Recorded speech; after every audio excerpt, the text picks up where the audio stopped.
Uber is in trouble with the feds, you can now perform spinal surgery using augmented reality if you're a surgeon. We also talked to Sam Miskovich about all his favorite VR games, including one that makes you feel weak, vulnerable, and hunted. You're going to want to check that out. Coming up on Tech News Today. This is Twit. Bandwidth for Tech News Today is provided by CashFly at CACHEFLY.com.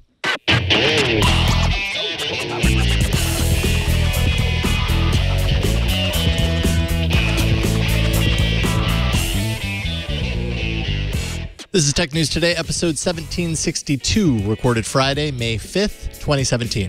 This episode of Tech News Today is brought to you by Rocket Mortgage by Quicken Loans. When it comes to the big decision of choosing a mortgage lender, work with one who has your best interest in mind. Use Rocket Mortgage for a transparent, trustworthy home loan process that's completely online at quickenloans.com/TNT. And by Tracker, a coin-sized tracking device that pairs with your smartphone and keeps you from losing your most valued possessions. Visit thetracker.com right now and enter promo code TNT to receive a free Tracker Bravo with any purchase. Welcome to Tech News Today. This is the show where we tell you what's important in the tech news and why it matters. And sometimes we lie to you. I gotta come clean. There were certainly Princess Leia Star Wars figures when I was a child. You just didn't know about them. I didn't know about them. My sister took all of them. I was stuck with the droids. You insisted that they were, but you backed down because I was so forceful. I mean, I realized the power that I had. There may have been a little bit of that for sure. I remember, I recall after the show, we started looking, we went to this glorious place called the internet and started looking at pictures of all those action figures. And I recall seeing it. But when you were talking so passionately about it, I never had a Princess Leia action figure, so I didn't have that to fall back on. I was like, well, maybe I'm misremembering because my brain has made up a lot of things from my childhood. So I am very powerful. That's what you call propaganda. I was spreading propaganda. That was an example of how fake news spreads right there. I want to especially thank David, who wrote in to correct me. And then I said I was sorry that I said that when it wasn't true. And he said he wasn't angry about the misinformation. He just wished that I did have one when I was a girl. That's what I wish, too. Yeah, I do, too. There's still a hole in my heart. I'm Megan Maroney. I'm Jason Howell. Let's get to the news. Okay. The United States government is launching a probe into Uber's Greyball system. Greyball was the code name that the ride-hailing company used to evade authorities in places where Uber was outlawed or not yet approved. According to the New York Times, the Justice Department is trying to determine whether Uber's use of social media searches, credit card information, identifying government-issued devices, and geolocation is illegal. The company has acknowledged the use of Greyball. In letters to authorities, they say that it was used exceedingly sparingly. when someone's using two adverbs together. It was used really, really, really, really not very much. Yeah. Two adverbs together really signals that really, really, really a lot that you might be lying. Yeah. So the subpoena asks for documents that show how it functioned, also where it functioned. They say that indicates a criminal case, although it's super early right now. It's still kind of in the information gathering stage. Greyball apparently may have also gone farther. I may have missed this the first time around.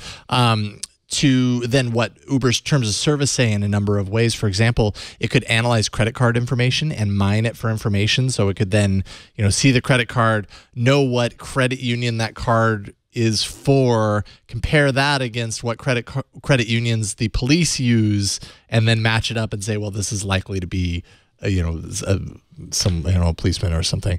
Also analyzing, and I think we did talk about this back then, but social media profiles to kind of compare it against, could they look at a social media profile of one of their users and determine that is in fact law enforcement based on what they find there, and if so, Greyball in effect. I mean, I understand that when you're competing with another company, it could be like a cat and mouse game, but this was with the authorities. So the authorities would go get a bunch of burner phones to use to see if Uber was, was operating in a certain area. So they would get a bunch of phones, and then Uber would go to the place where they bought the burner phones and then look up the ID numbers. You can do that? I guess So that's what the New York Times said. So it was just, think about how much taxpayer dollars were wasted trying to track them down, and Uber trying to defeat that. Yeah, that's kind of crazy. Greyball, of course, was shut down shortly after the New York Times expose piece. That was last March. So a bunch of people are calling it the Mike Isaac effect. He's the reporter who wrote about this in the New York Times. Apparently, he has a lot of influence because his article has started a chain reaction, and I feel like that was still early on in the avalanche of Uber bad news, and so here we are. It's moving to the next stage, apparently. YouTube is broadening its plans around producing original content for its platform, according to a report on Bloomberg. Alphabet is expected to announce its investment of hundreds of millions of dollars in more than 40 original movies and shows starring well-known stars and artists, Ellen DeGeneres and Katy Perry, just as a few examples. Unlike its original content produced for paying YouTube Red subscribers, this content is expected to be free and supported by big-name advertisers. So basically just supported by ads on the platform. And they're really looking, reportedly, they're really looking into stars that have a global appeal. And I mean, we're talking a lot of money here. They're funding it to the tune of $3 to $6 million per hour of content, which, based on Bloomberg anyways, is comparable to HBO and Showtime budgets, what they invest on a per episode basis. That's amazing. YouTube has more 18 to 49-year-old visitors during prime time than any TV network. So obviously that's where the people are, and including not just the young people, but, we're in that age bracket too. So someone cares about what we're watching. Are you watching a lot of YouTube in the evenings? No. No, I really rarely watch YouTube unless it comes up. Like, I don't sit down and go, I'm going to watch YouTube. You know what I mean? Yeah. It's not my destination. Things end up there. And throughout the course of the day, I probably watch a handful of YouTube videos every single day. But it's not because I went to the YouTube website and said, let's see what's on. You know? Right, but it's something that you want to, like, if you're like, oh, that Saturday Night Live skit, you're going to watch it on YouTube, absolutely. Right? Yeah, I mean, YouTube, you can't avoid it, right? Like, if you're on social media, I mean, how many videos are posted there, and that brings you to, and I mean, of course I go to YouTube because we have shows there, and I kind of check in on things and comment and whatever, but it's just, man, it's just such a different, it's just such a different ritual than what my experience with TV has been. Now, having said that, I don't have TV, a TV subscription anymore. It's all kind of, cut the cord style content. So, with YouTube TV, I guess if, the YouTube live TV, which I haven't really used very much, but I've had a subscription to it. I use that off and on. It just really shows how much things have shifted. That age bracket during primetime hours is beating what is happening on TV. It's crazy. Yeah, I mean, we've been using it to watch basketball. And, I think we have a couple more days, and then our free subscription ran out, and I asked my husband, like, do you want to pay? It's $35. He's like, what? $35? No, that's too expensive. You get a free Chromecast. We have Chromecast built into our TV, totally. so we don't need it. I got that email. It was like, if you hold on for 4 more days, we'll give you a free Chromecast. Yeah. Like, I mean, I think it just depends on, to me, $35 isn't that much, but we've been not paying for so long. Right. So, and it's the advertising too. You get used to Netflix and you think, oh, why do I have to deal with these ads? And they have not figured the advertising out yet, because we were watching, I guess it was ESPN on YouTube, and for a while it just says commercial break. Yeah, they have to do that. There's certain things that are blocked out per region or whatever, so depending where you are, certain commercials aren't licensed to run online versus just the actual TV network. Yeah. So I've definitely seen that on multiple services and not just YouTube. But in a story that I saw right before we came to show, sources are telling Business Insider of Facebook's own plans similar to this to launch its own original content offering sometime next month. 2 tiers of content there: marquee tier for longer, big budget shows, and then a low tier for shorter, inexpensive shows, 5 to 10 minutes that refresh every 24 hours. Just really goes to show between this and YouTube and, Snap TV. I mean, they're all doing this content deal. Amazon's already been doing it. Netflix Netflix became the monster that it is because I feel like, largely because of its original content. So apparently there's a lot of money to be made. And if you're a content creator, now's a really good time to be in the content creation business because there's a lot of money floating around. Absolutely. And the interesting thing about YouTube is that it is Ellen DeGeneres. Kevin Hart has a workout show. I love Kevin Hart. And it's apparently like people trying to do ridiculous workout routines and like the most ridiculous every week. I am absolutely going to watch that. I think it sounds fantastic. And then there are regular YouTubers that I know my kids are really into. The Rhett and Link. It's Good Morning something. Oh God, I can't remember. Good Mythical Morning. That's what it's called. And the slow-mo guys. Have you seen the slow-mo guys there? And so that is just someone that made it on YouTube. Like those are YouTubers that you can imagine on TV that are their content is a lot better than what's on regular TV. What does it say about YouTube Red that this is happening outside of the YouTube Red blanket? I mean, I know that this report also says that they're also going to increase investment into YouTube Red content. So it's not like YouTube Red content is going away, but I don't know. I guess I would have assumed that. Well, but then now that I think about it, though, broadening it out, supporting it with ads, and proving to everyone, not just the people who are willing to pay for that content, but the people who are willing to sit through the ads, proving to them that YouTube is a player on the same playing field as all of these other, new fangled content creators in a free way. That's actually probably pretty valuable for the YouTube brand. Yeah, I mean, I think what it says about YouTube Red is that there's a generation of people who don't want to pay for subscription services. And so, we think of Netflix, lots of people are paying for Netflix, but it's more people our age, like I think you would talk to a lot of millennials who are like, I'm using my, parent, 20-year-olds, maybe even 30-year-olds who are using their parents' password. So, it's crazy too, because it's like, it's $9.99 like a month. That's easily probably like a third of what I don't know, a tenth, a hundredth of what you pay at Starbucks. So yeah, but I mean, people pay for different things. Yep. Microsoft says they're going to show the world what is next. They're going event crazy. Of course, they had their Surface laptop announcement this week, and Microsoft Build is next week. And then another event was just announced for May 23rd in Shanghai. We don't know much about the event except that Microsoft's Vice President of Devices, Panos Panay, tweeted and posted on Instagram about the event with the hashtag Surface. Since the Surface Pro hasn't seen an update since the fall of 2015, we're guessing that is what we'll see. Although Paul Thurrott's sources tell him Microsoft will not change the Surface Connect power connector or much of the design at all, but there will be Kaby Lake processors inside, which is different. Yeah, kind of a modest upgrade from what it sounds like after all this time waiting. I also see some people kind of wondering if the Pro 5 will actually get its launch at the Build Developer Conference next week, and then the Shanghai event might be more tied into kind of the local Chinese market. Specifically, apparently, VR, possibly. Microsoft had added 3 Glasses, which is a Chinese manufacturer, to its partner list for creating VR headsets. And so it's very possible that it has something to tie into that, but that wouldn't really explain the Surface hashtag at the end of the tweets related to the Shanghai event. So man, who knows? All I know is Microsoft's really good at capitalizing on the news cycle, because 3 events in 1 month. It's like and they'll continue getting all this coverage as a result of it if they have something interesting to announce every single time. Right. It could be a refresh of the Surface Studio. That is the big giant machine that Leo has. Yeah. Or it could be a Surface phone. Yeah. Surface Studio, that would feel a little soon, but who knows? I mean, yeah, I'd be surprised to see that.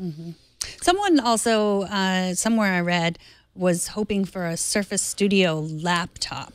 So I don't exactly know what that would be, because I thought it would be a laptop where you can do this with your screen, take the wide. Just like the Surface Studio, you could go, oh wait, you can already do that with laptops. Yes. What I would like to see is like a laptop with a screen this big. That would be awesome. Just carry it in. Well, like, was it Intel or whatever at CES, the laptop with the screens that could fold out super far? That's the next. That's the next step. Microsoft's going to be the one to make that pull that off. But seriously though, they might have been thinking of like something you could use the dial with. Yeah. Although I've never seen the dial in the wild. I haven't seen Leo using the dial, and he uses the Surface all the time. Yeah, I'm sure it has its uses, but Apple and Amazon have had a lasting public dispute that has kept the Amazon Video app off of the Apple TV. But now sources tell Recode that an agreement is in the works that would bring the app to the device by the third quarter of this year. Hopefully that means that Amazon Prime subscribers won't be limited to sending video to their screen via AirPlay, which is basically what they have to do right now. Once it launches, it would be a standalone app on the Apple TV. And apparently there's like a little back and forth here. Amazon had booted the Apple TV off of Amazon.com back in 2015. Also the Chromecast, just basically saying Amazon doesn't want to sell platforms on its site that don't support its own video services. And so who knows? Like, there's nothing in this report that says that agreement would be made, possibly in some sort of an agreement on both sides of this equation. But who knows? Maybe they figure that out. I'm excited about this. I mean, I have like a caveman getting out my old Roku to watch Amazon Prime on my Apple TV. It's literally the hardest thing to do in the world. Please feel sorry for me. I'm going to start a GoFundMe campaign just to deal with it. It's not that big of a deal. It's annoying. It's just, it's not, you can AirPlay it. You can switch over. There's so many ways. But, and I get it that Amazon, like all these companies, they want to make the best contract. They want to get the most money for having their apps on different places, and they also know that it's hard. Like, they can hold out as long as they can, and as long as Tim Cook and Jeff Bezos keep it quiet, nobody knows who's the one that is being more of a jerk about getting onto different platforms.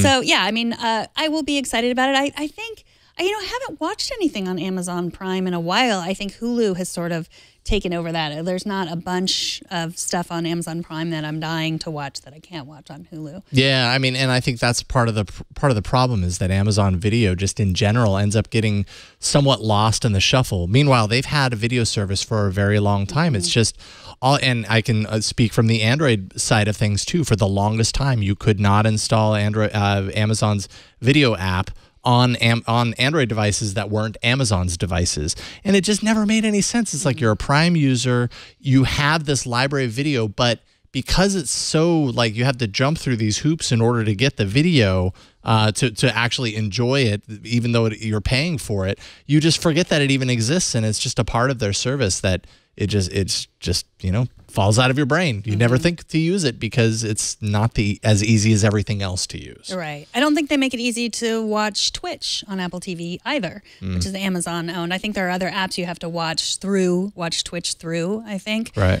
I know we've been discussing all of the venues of content, Hulu and Snap and Facebook and YouTube. And I think earlier this week when we were talking about Amazon, I made the point that, Amazon is the only company that also sells things like paper towels. All these other companies are advertising companies in the case of Facebook or Google or Snap or social networks, essentially advertising companies. I got an email from a user. He did not say his name, but user 21952. You know who you are. Because I made the point that original content was being supported by all the paper towels that we buy. And he said that's actually not true. That there's very low margin on the products that Amazon sells.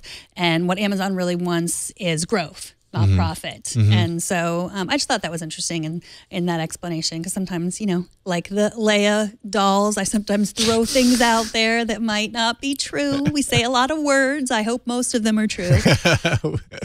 Yeah, I would agree.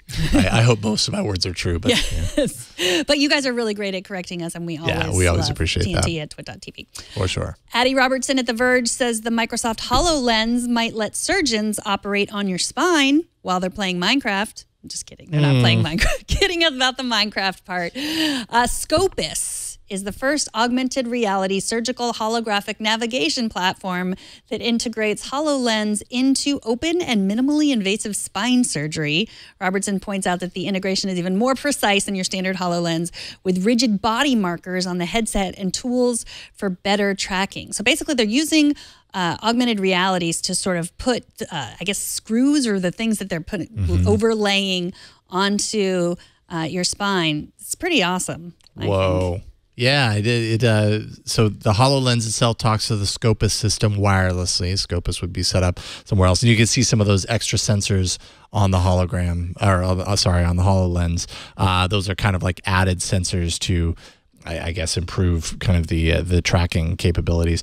Pedicle screws is basically using the system. Those are projected into the field of view and overlaid on the appropriate position on the patient, kind of like a landmark or a treasure map or something. I don't know. Kind of like thinking of it as a treasure map, actually. And then you can align the instruments based on the location of that visualization to kind of quickly determine where they need to go and, just make sure that you're getting it right. The landmark is there. You just drop it into place. I'm sure it's a lot more difficult than that. It is spinal surgery after all. It's good that it's you just drop it into place. It's that easy. Get not one, but 2 Scopus headsets. No. It is hands-free too, which is good. You don't want to be like messing with stuff. So yeah, you don't want to be playing Minecraft like a caveman with a controller while you're doing spinal surgery. Exactly. I mean, you want to do it hands-free. But no, but the hands-free actually comes in really handy because they have gesture recognition as well. So when the surgeon is focused, do some sort of a gesture and relate. Virtual monitors can kind of appear. It will put those into the field of view, but out of the way so that the surgeon can keep focused, but still have it over there to refer to. Very cool stuff. Yeah, I think they should have it on Job Simulator, and then you play it enough, and then you're suddenly a spine surgeon. Yeah, and you can get it like a certificate in the mail. Well, like the kid that learned how to drive on YouTube, I think. How hard could it be? Exactly. Of course, you can comment on anything we discuss. If you are a spinal surgeon or any kind of surgeon, you can tell us just how hard it is and how a couple hours spent in Job Simulator would probably not turn you into a surgeon. Email us at tnt@twit.tv. And of course, don't forget to subscribe to Tech News Today by going to our show page at twit.tv/TNT. And just go to twit.tv and subscribe to our other podcasts, too, in case you need something else to listen to. After the break, Sam Miskovich from Ars Technica is here for our Gaming Week in Review. But first, let's take a minute to thank Rocket Mortgage, the sponsor of this episode. Rocket Mortgage by Quicken Loans. It is great for geeks. You get your music online, your movies, your paper towels, as we talked about before. You can buy shoes and just about everything else on the internet. And you do it because it's easier, because you can shop on your own terms. So why not get your mortgage online too? I just recently got a mortgage. It was frustrating. It was time consuming. It does not have to be. When it comes to the big decision of choosing a mortgage lender, it's important to work with someone who you can trust and who has your best interest in mind. With Rocket Mortgage, you'll get a transparent online process that gives you the confidence to make an informed decision. It's like buying a piece of technology online. Instead of pressure from a salesperson who's just standing over you, you can take your time. Speaking of time, don't waste your time searching through stacks of paperwork. With Rocket Mortgage, you can securely share your financial information to get a mortgage approval in just a few minutes. You can even adjust the rate and the length of your loan in real time. Again, nobody's behind you making you nervous. You're all alone. You can do it and take your time, take deep breaths, and make sure that you get the mortgage solution that is right for you. So whether you're looking to buy a home or refinance your existing mortgage, you can lift the burden of getting a home loan with a Rocket Mortgage. Skip the bank, skip the waiting, and go completely online at quickenloans.com/TNT. That's quickenloans.com/TNT. Equal housing lender, licensed in all 50 states. NMLS consumeraccess.org, number 3030. And we thank Rocket Mortgage by Quicken Loans for their support. All right, we have a whole lot of VR to discuss. None of it involves spinal surgery that I know of. In this week's chat with Sam Miskovich from Ars Technica, who joins us now. Welcome, Sam.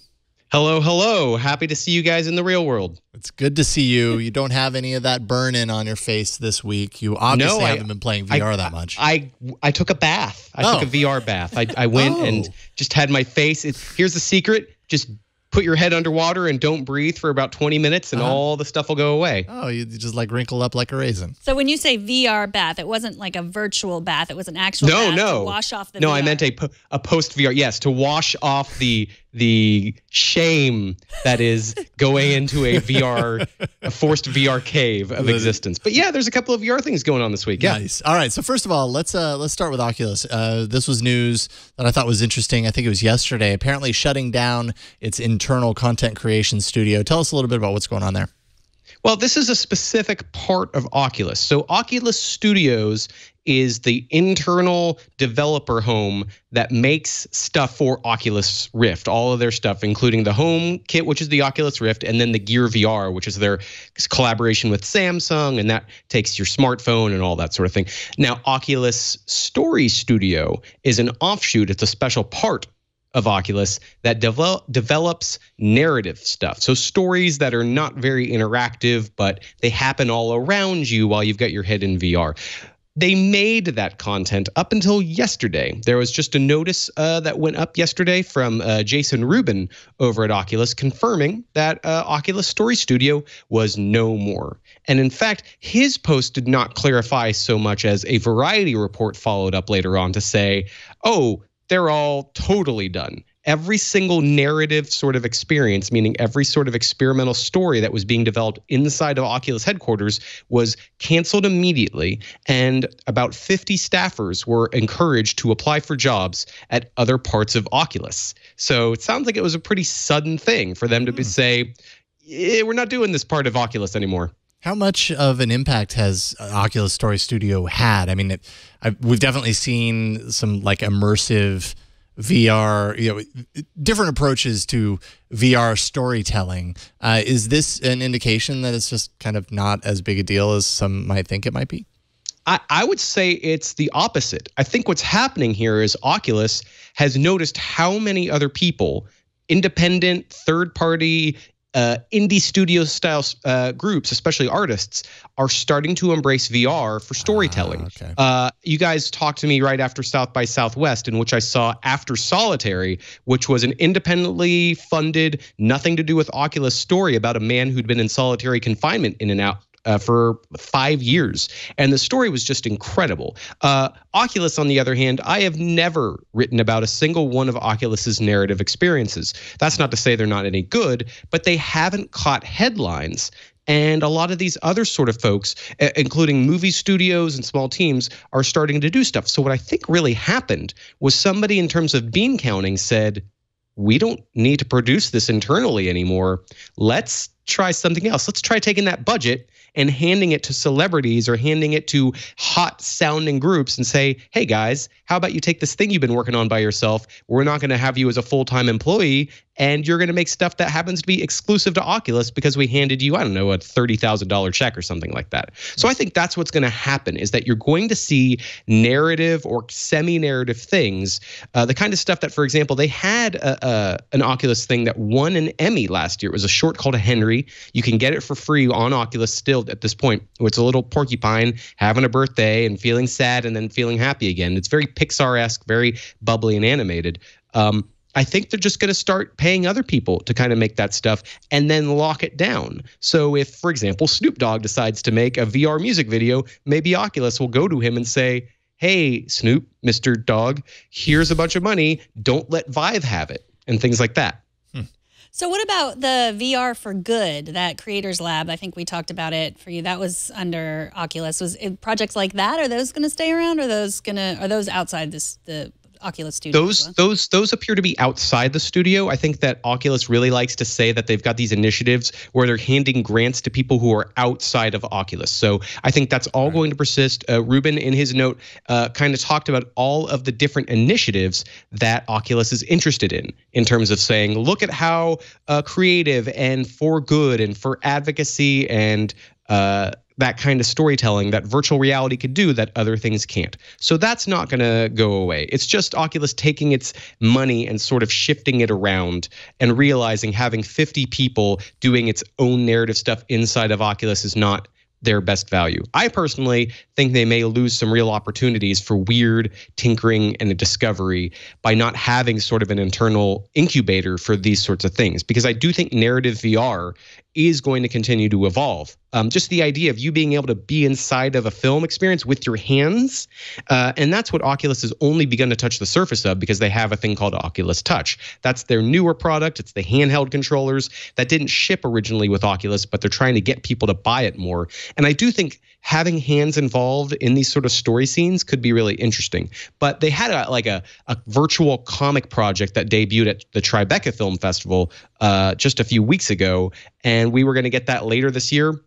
that may not happen. So we don't know exactly how much fallout there's going to be for things that were in development and ultimately canceled. We don't get to hear a lot about what Oculus is cooking, the experiments that don't happen. I know there's a lot of those. So I personally can't wait for 2 to 5 years from now when sort of the archives of the experiments within Oculus's early days come to light. But some of those are probably never going to see store shelves as a result of this announcement.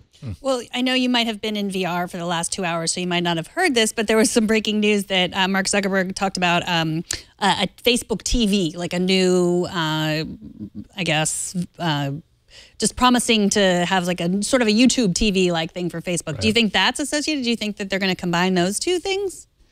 It depends on who. I know YouTube also just announced an initiative of celebrity powered channels, and I would imagine that they're not going to be internally developing. I think Facebook they know that the stuff that gets shared on Facebook is stuff that's made by other people that are known names. I don't think Facebook is going to create its own TRL. They're not going to have their own Carson Daly. They're going to find someone you've heard of and generate that content, I believe. But it's all up in the air because, again, how are we going to view this stuff? Is it going to be that 360-degree video stuff? If so, that stuff is not real VR, and it kind of sucks. If it's going to be totally polygonal, that's all.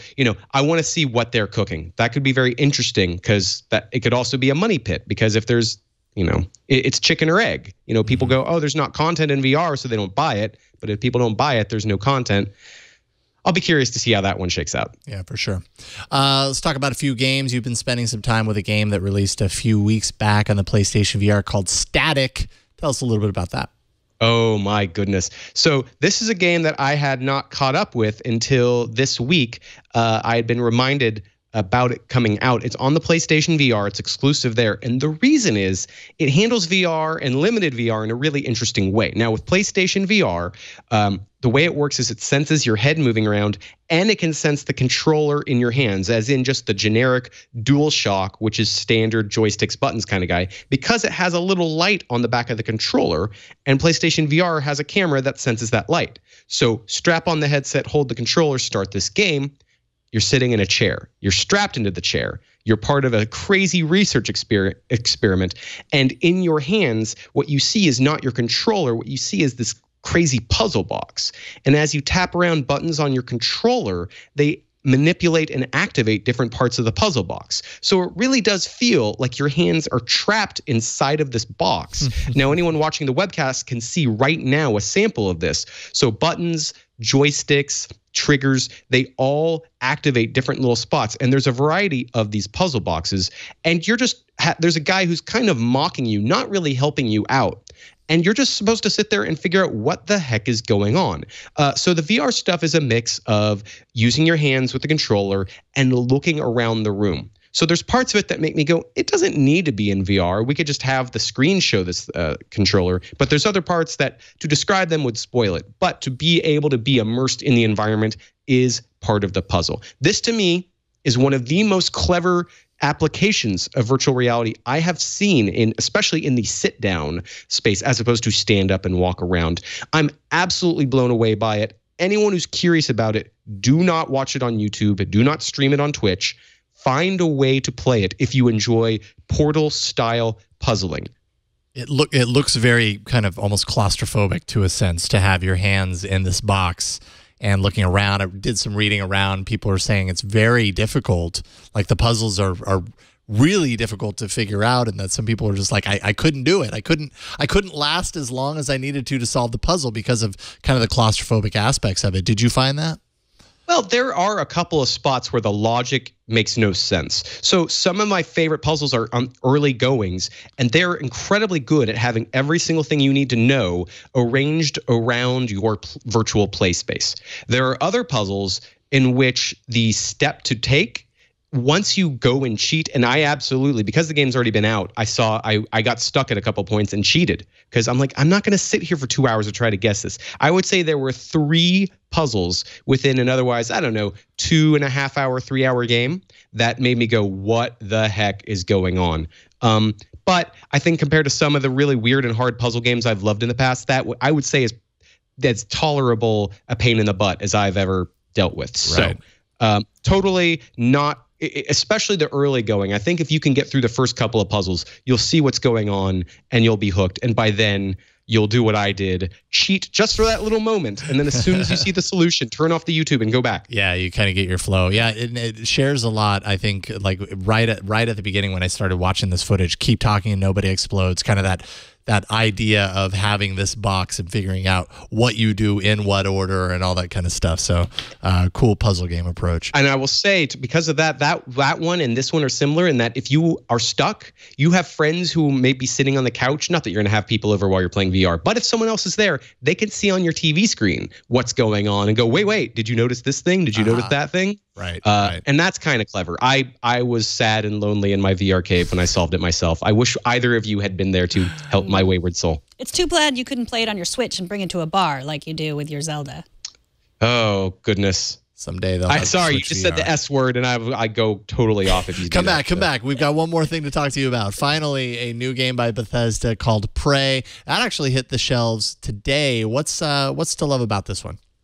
Prey, we have not had that much time to play it because Bethesda, the makers of Fallout and the Elder Scrolls Skyrim, they believe now that they don't need to give games to the press very early because they are very well known. Words like Fallout and Skyrim have a lot of cachet for nerds and even just people who are not giant nerds but like games. So we haven't played very much. Ars Technica has a piece up with Kyle Orland's first 5 to 6 hours. It's got some video on there. And it's interesting because the name Prey has been attached to a couple of games. There was a game, I want to say 10, 12, 15 years ago. I can't remember how long ago, but it was this sort of sci-fi meets American Indian story of exploring past, present, and future. And it was kind of actiony.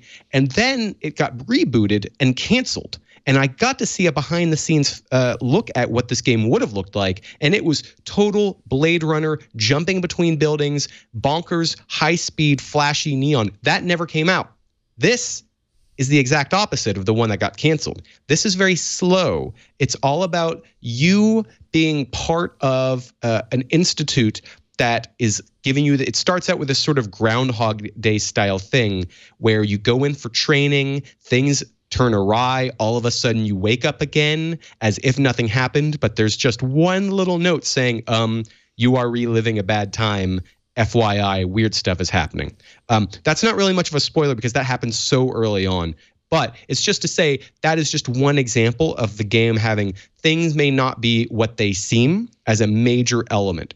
And ultimately, it's about being trapped in a space station, which is just completely dotted with stuff. And that is a very Bethesda-like thing, and also a very Dishonored-like thing. The guys who made, some of the people who made the video game Dishonored were a part of this. And one of the shortest ways of putting this is that little bit of Dishonored flavor, where there's a lot of different ways to solve a crazy adventure, is just smothered in high-gloss sci-fi. And that, to me, is just, I'm willing to play it, even if it's average. Take all those words, combine them, and we'll give it a shot. And so far, we have not been turned off.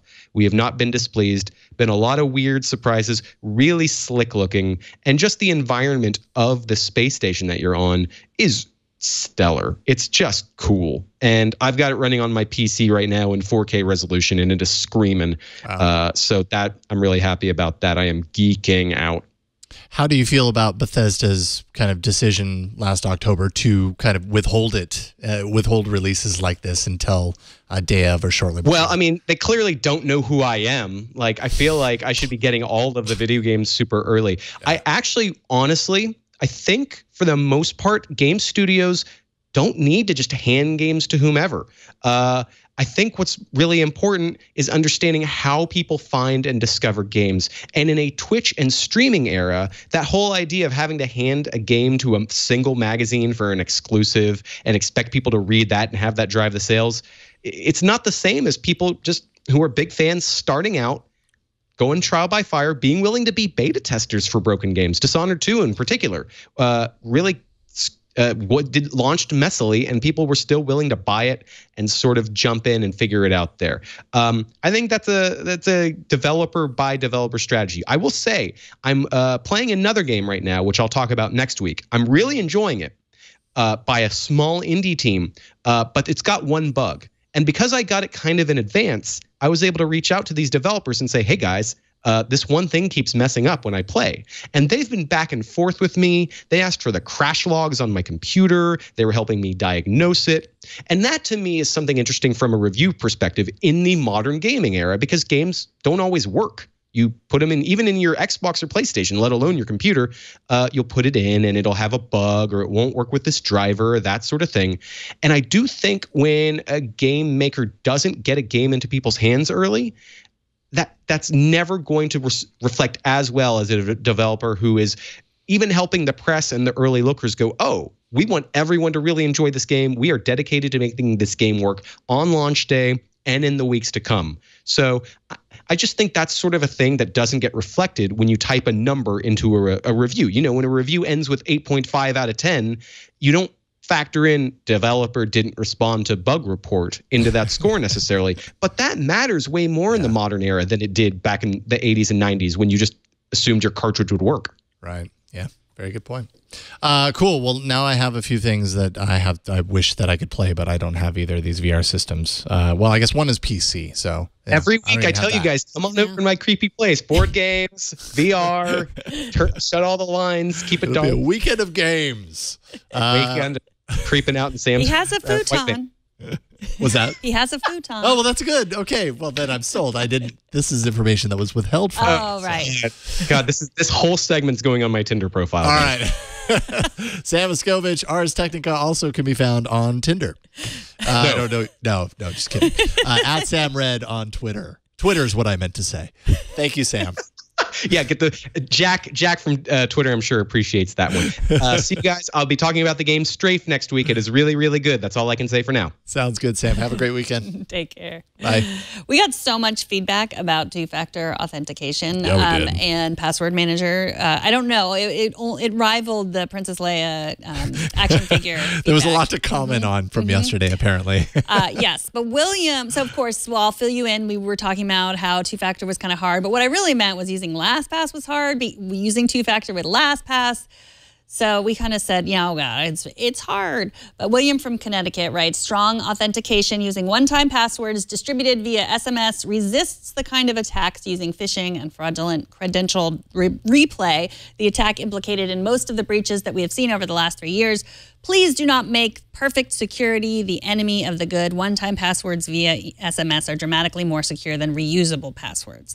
So we were saying that it was, sending the two-factor through SMS was not as secure as using, using like an authenticator app, which I mean, I still feel that way. Like I use both. I use both SMS and I use an authenticator app, and I much prefer using the authenticator app.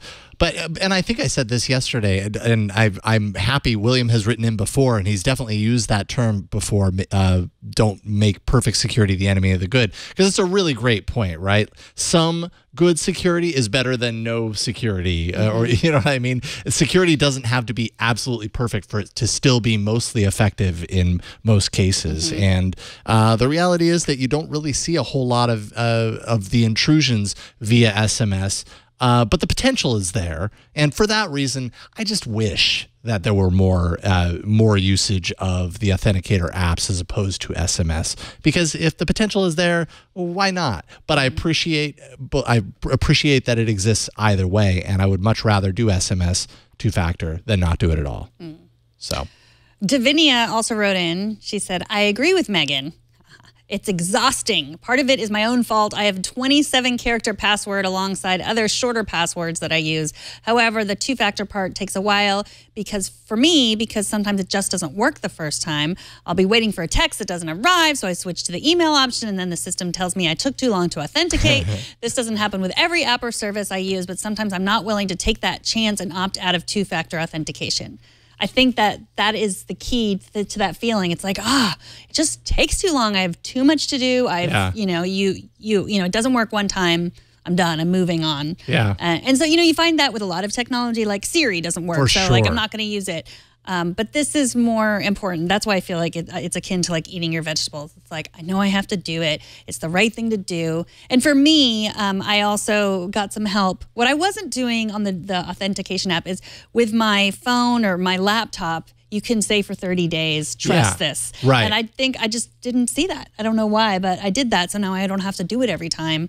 And I just have to do it every 30 days. Yeah, and maybe on different platforms you set different time limits, right? Like my desktop computer that's at home and it's always at home in my living room, I could probably set that for a really long time or maybe never log out. Although I still like to every once in a while keep it there just to keep that challenge going for when I use the service. But my desktop computer at home, I feel less of a need to have to re-authenticate every single time I open the browser. My mobile device might be more likely to fall into somebody else's hands, might be more important to have it re-authenticate sooner, quicker, or more rapidly as a result of that. So it depends on what device you're using. Yeah. Well, for a while, my Apple Watch, I used to be able to authenticate through my Apple Watch, and I just pressed and it authenticated. And they took that away, or maybe I turned that setting off or something. But that was so easy because it was just like I didn't even have to pick up my phone, or, sometimes I don't have my phone nearby. And, I just have my laptop and my watch.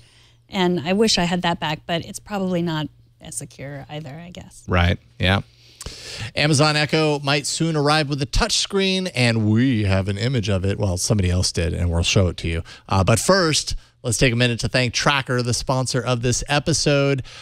We've all been there. We've cut it too close. Whatever it is we have going on throughout the day, we've got so many things stacked up. Do a little bit of this, eat that breakfast, catch a little bit of the news, throw everything I need for work into my bag, and I'm going to make it out the door just in time to make it to work. But then I don't have the keys to the front door. I have no idea where they are, and my whole plan is foiled once again, and now I'm going to be late. Great. Well, we've all been there in our own story, and now with Tracker, you never have to worry about that. You don't have to worry about losing your things again. The Tracker Bravo is a coin-sized device constructed with anodized aluminum for the thinnest, most durable tracking, so you can locate anything, misplaced keys, wallets, bags, computers, in seconds. Just pair Tracker to your smartphone, attach it to any item, and you'll find its precise location with a tap of a button, and that's all that needs to be done.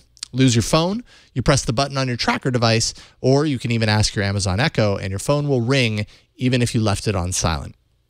Your phone can track up to 10 different devices at once, and family sharing lets you track the same Tracker Bravo from multiple phones, so you can all keep tabs on the remote, let's say, as one example. Customized two-way separation alerts so you're notified before you leave your item behind.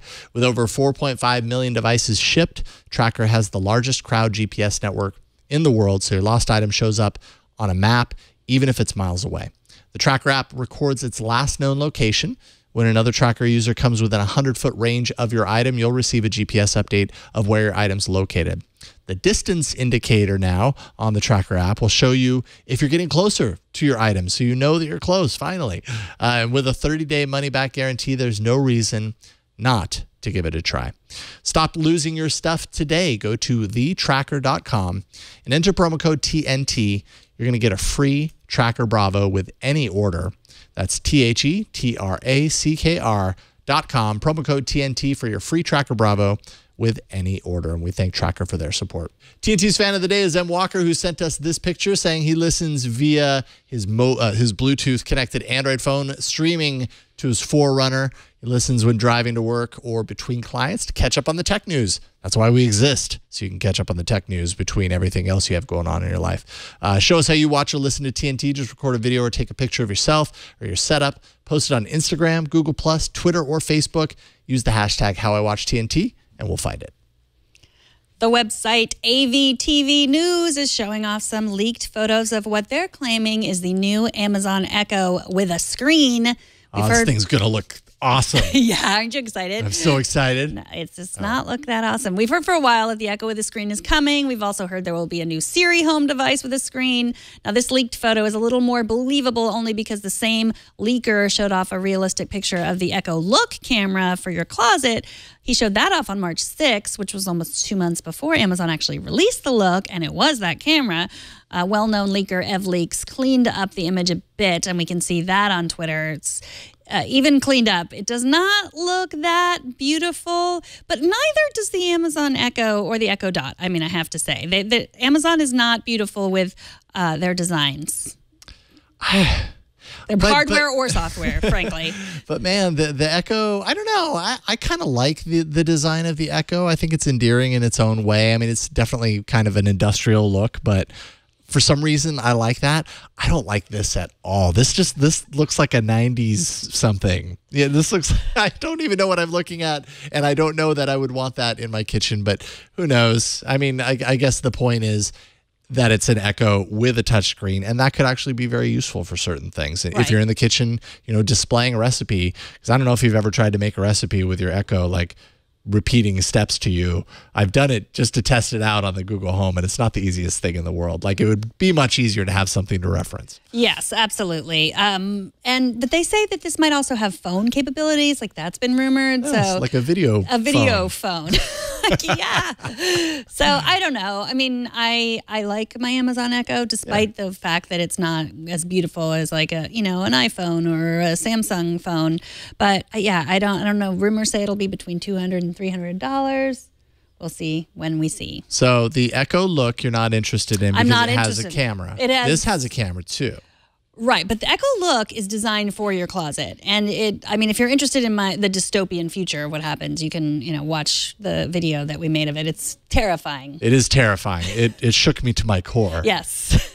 It's on YouTube, right? It's on YouTube. Yes. You can go to the Twit the Twit YouTube page. What is it? The This Week in Tech. Yeah, I think network. if you search for Echo Look 9000, that's how that's you it. That's it. Yes. Echo Look 9000. Echo Look 9000. You'll see how I feel about it. Definitely seek that out because you want to see what this dystopian future is all about. It's pretty great. And by great, I mean scary. TNT records live every Monday through Friday at 4 p.m. Pacific, 7 p.m. Eastern, 2300 UTC at twit.tv/live. Be part of the show by emailing us, tnt@twit.tv. Leave us a short voicemail, 260-TNT-SHOW. And find us on Twitter any time of the day or night at Tech News Today TV. I'm not at any time of the day or night. It wakes me up. If I'm asleep. You're going to respond? Oh, yeah. Okay, excellent. No. I am just spending all night at our subreddit. That's where I am, not on Twitter. technewstoday.reddit.com.